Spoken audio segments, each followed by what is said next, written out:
In the year 1900, there was a small, brilliant spark of white on a tiny Pacific island that would change lives across oceans.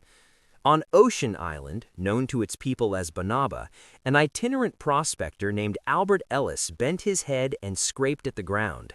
He had been sent by a trading company looking for anything of value. What he found was phosphate, a substance so rich in nitrogen and phosphorus it could turn poor soils into abundant farms. Within months, word spread. By the first decade of the century, another island nearby, Nauru, yielded the same gleaming deposits.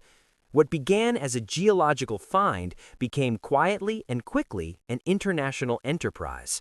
This is the story of discovery and of how discovery was turned into control.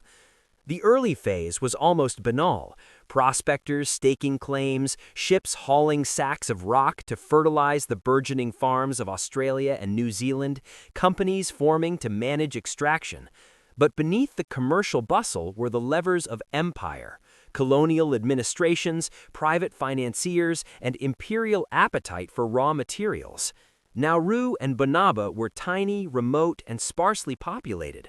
For European powers, that was an invitation.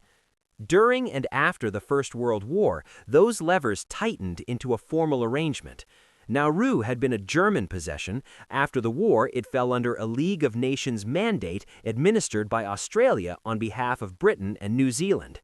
In 1920, the British Phosphate Commissioners were established, a tripartite authority that would oversee and regulate phosphate mining on both Banaba and Nauru. On paper, the BPC was meant to be a public body arranging fair distribution for the benefit of the mandated territories and the consuming nations.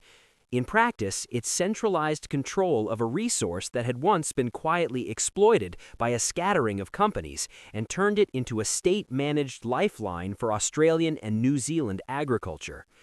The conspiracy was not one of dramatic cloak and dagger, but of systems: law, bureaucracy, and economic power used to prioritize imperial need over indigenous rights. Land was acquired through colonial legal mechanisms. Royalties and compensation were minimal, often delayed, and governed by obscure agreements negotiated without genuine islander representation. Mines tore through the topsoil, stripping away the ancient phosphate layers and leaving jagged moonscapes. Local people were relocated to the fringes of their own islands, their burial grounds disturbed, their subsistence gardens buried under tons of rock. Reports reaching metropolitan newspapers celebrated bountiful cargoes destined for wheat fields and dairies. Hardly any told the story of the villages emptied and the reef ecosystems altered. Tension escalated with history's darkest turns. In World War II, Nauru and Banaba found themselves on the front line. Japanese forces occupied both islands in 1942, deporting hundreds of islanders to labor camps in the Pacific. The phosphate industry faltered, the islands were militarized, and human suffering deepened. After the war, the British Phosphate Commissioners resumed control, and extraction resumed with renewed urgency to feed a recovering empire. By 1950, the pattern was clear: resource flow northward to feed settler economies, environmental collapse and social dislocation left behind. Yet this was also a story of resistance that would grow louder in the decades to come.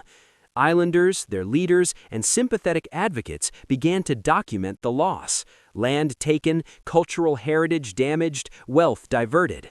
The legal and moral questions about who had the right to dig a country to dust kept whispering beneath polite diplomatic correspondence. The discovery that began with Albert Ellis's scrape was, in short order, transformed into an engine of power.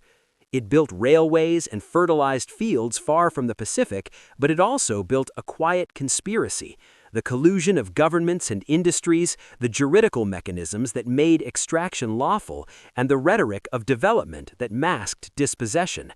By 1950, the phosphate islands were producing wealth that did not translate to sovereignty or well-being for the people who lived on them.